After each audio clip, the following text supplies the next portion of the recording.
ஓங்கி உலகளந்த உத்தமன் பேர்பாடி நாங்கள் நம்ப வைக்குச் சாத்தி நீராடினார்.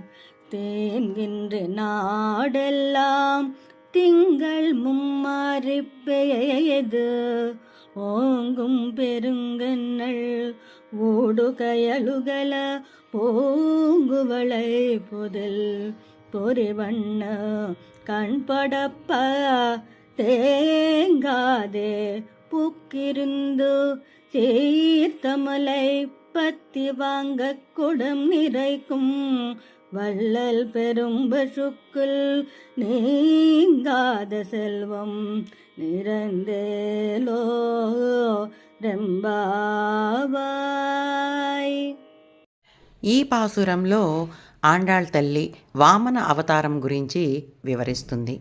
దీనిని విభవము అని అంటారు. అంటే పరమాత్మ వ్యూహ స్వరూపం నుంచి అవతారం దాల్చటాన్ని విభవము అని అంటారు. వ్యూహ స్వరూపం అంటే పాలకళిలలో ఉండేటువంటి పరమాత్మని వ్యూహ స్వరూపుడిగా చెప్తారు. అలా మూడవ విభవ స్వరూపమైనటువంటి వామన అవతారాన్ని ఆండాళ్ తల్లి వివరిస్తుంది. అసలు ఆ స్వామి ఎంత చమత్కారం చేశాడో.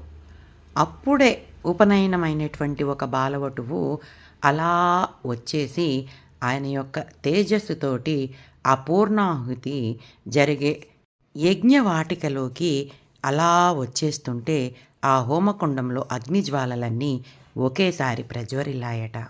ఆయన బ్రహ్మ తేజస్సుతోటి అప్పుడే గాయత్రి మంత్రాన్ని స్వీకరించి అలా బాలవటువులా నడుస్తుంటే ఆ బాలకాంతికి సమిధలు వేయటం మర్చిపోయి అలాగే చూస్తూ ఉండిపోయారట ఆ యజ్ఞం చేసేటువంటి మహనీయులంతా. వామనుడు అలా నడుచుకుంటూ బలిచక్రవర్తి దగ్గరికి వచ్చి దానాన్ని అడిగాడు. అలా ఆయన దానజలం పోసాడో లేదో వెంటనే పెరిగిపోయాడు.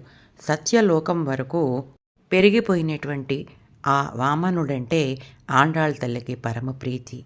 ఓ చెల్లులారా, అలా బ్రహ్మలోకాల దాకా ఎదిగినటువంటి స్వామివారి పాదాల గురించి పాడుదాం. అలా చేస్తే ఈ దేశమంతా ఎటువంటి కరువు కాటకాలు లేకుండా ఉంటుంది. వరిచేలు ఆకాశమంత ఎత్తుకి పెరిగిపోతుంది. పాడి సమృద్ధి కూడా బాగా పెరుగుతుంది.